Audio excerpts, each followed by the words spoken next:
테마나우 차량 경량화. 네, 앞으로 미래 자동차를 위해서는 이쪽 분야도 계속 지켜봐야 되는 산업인데요. 어제 네. 나왔던 이슈 때문에 이 테마를 가지고 와주셨다고요?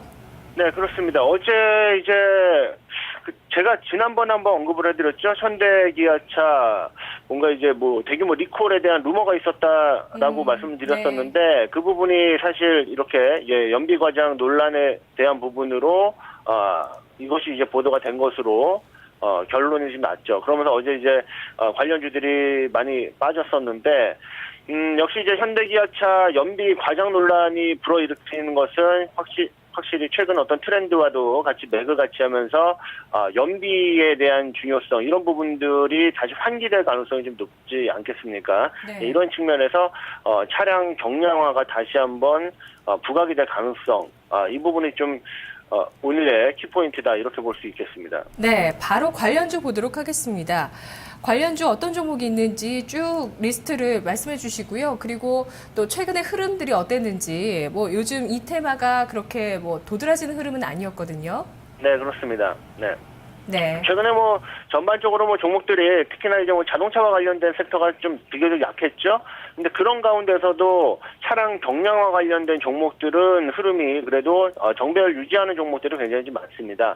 일단 종목 소개부터 좀 먼저 해드리겠습니다. 관련주로 몇 종목을 좀 말씀드리겠는데요.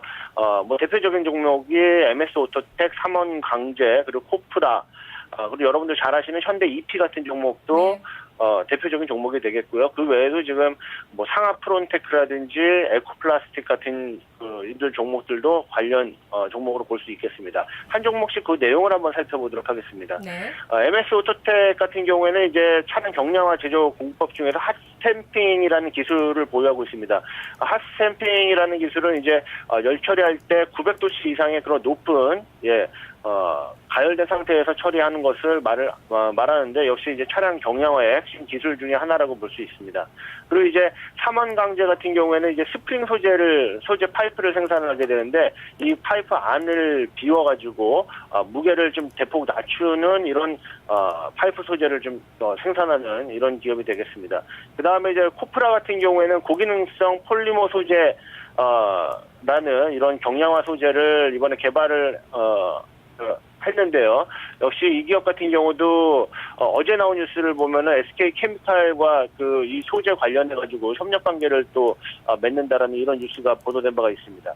그리고 현대 EP 같은 경우에는 자동차용 이제 내외장재 복합 PP 쪽에서 시장 점유율 1위를 맡고 있는 회사고요. 네. 그리고 상하 프론테크라는 회사는 슈퍼 엔지니어링 플라스틱 소재라고 해가지고 이거는 이제 금속 정도의 강도는 금속이고 무게는 플라스틱에 해당이 되는 역시 차량 경량화 소재를 개발하는 회사입니다. 그리고 에코플라스틱 같은 경우도 역시 이제 자동차 내외장용의 그런 플라스틱 제품들을 금형 제조하는 쪽이고 이 차량 경량화 쪽으로는 스틸 판넬 소재를 국내 최초로 개발했던 그런 사례가 있습니다. 역시 네. 이들 종목들은 뭐 전기차라든지 하이브리드카라든지 이렇게 최근에 차량 경량화가 많이 필요한 쪽에 많이 이제 부품으로 공급이 되는 이들 종목이라고 말씀드릴 수 있겠습니다. 네.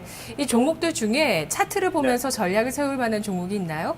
네, 일단 한 두 종목 정도 지금 구간대에서 한번 저점 노려볼 종목이 있는데요. 네. 첫 번째는 이제 상하 프론테크라는 종목입니다. 최근에 이제 수급이 들어오면서 뭐 기관 외국인 이 두 쪽에서 수급이 좀 들어왔습니다. 그 이후에 지금 눌림목 구간을 주고 있고 오늘 21선 부근대 위치해 있는데 역시 21선 부근대 21선에서 한 5,000원 정도 기준선을 위치한 이 정도 자리까지는 분할 매수 영역이라고 좀 볼 수가 있겠고요. 손절 가격 한 4,800원 놓고선 5,200원 아래쪽에서 분할 매수 진입하는 그런 전략이면은 괜찮을 것 같습니다. 목표 가격 일단 전고점에서 한번 지난번에 매도세가 좀 확인이 된 바가 있기 때문에 일단 한 5,900원, 6,000원 정도 일단 단기 목표치는 그 정도로 보고선 접근하실 수가 있겠습니다.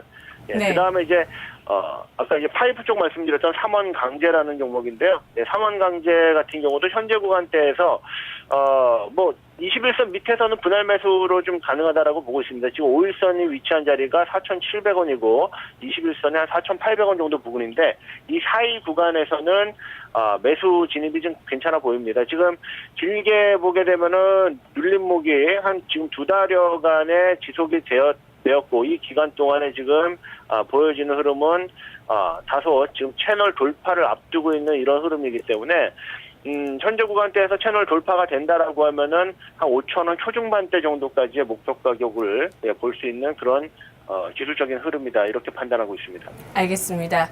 자동차의 연비가 좋아지려면 차량이 가벼워져야 한다라는 논리로 차량 경량화 테마 오늘 알아봤습니다. 상하 프론테크 삼원 강재였습니다. 차트나우 미국 대선. 전문가님, 인터넷 게시판의 개인 투자자분 가운데 일부는 너무 지겹다십니다. 미국 대선. 네, 결과가 나올 텐데요. 내일쯤이면은. 네, 차트에서 미국 대선이 아마 지금 이슈이기 때문에 아마 증권 방송에서 많은 그 패널들이 또 미국 대선에 대해서 얘기를 할 것 같네요. 예. 네. 차트는 뭘 봐야 되는 거죠? 왜 오늘 차트는 예. 네, 차트는 이제 그걸 봐야죠. 지난 미국 대선, 지난번에 한번 미 대선이 있을 때마다 우리 증시 어떻게 그 전후에 움직였었나 이걸 한번 봐드렸었는데, 네. 지금 그때 이제 살짝 언급을 해드렸던 부분이, 현 대통령이, 재선에 성공을 했을 때, 예, 재선 성공을 했을 때와 그렇지 않을 때 약간 이제 차이를 좀 보였거든요. 물론, 복합적인 시장 상황이 물론 반영이 된 결과겠지만, 뭐 몇 번의 케이스만 본다라고 하면 재선이 됐을 때는 비교적, 반등의 어떤 추세가 유지가 되면서 추세 상승으로 이어진 반면에, 네. 재선이 되지 못하고 정권이 바뀌는 결과로 왔을 때는 추가적으로 단기 조정이 또 이제 동반이 됐었던 두 차례의 그런 케이스들이 있었기 때문에 이번 같은 경우에도 역시 이제 우리 시장에서 그 어느 정도 미 대선의 결과가 이제 출구 조사를 통해 가지고 윤곽이 좀 잡힌다면은 그 시점에서는 다분히 주가에 좀 반영이 될 수 있다 이렇게 좀 보고 있습니다. 그래서 예. 지금 현재 구간대에서는 바닥은 어느 정도 좀 잡힌 이런 지수의 흐름으로 보고 있는데요.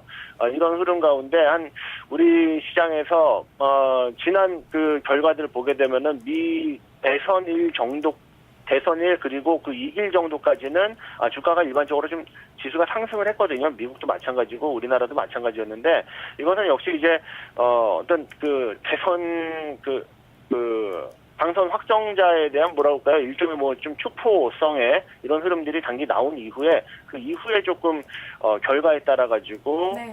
지수 흐름이 좀 바뀔 수 있다. 뭐 이 정도 측면으로 보시면 될 것 같습니다. 예, 재선일 경우에는 상승적으로 가닥을 잡을 가능성이 더 높고 재선이 아닐 경우에는 좀 더 하락하거나 방향성을 잡아가야 되는 흐름이군요. 말씀 고맙습니다. 네, 고맙습니다. 네, 이승준 전문가 내일 뵙겠습니다. 이승준의 나우였습니다.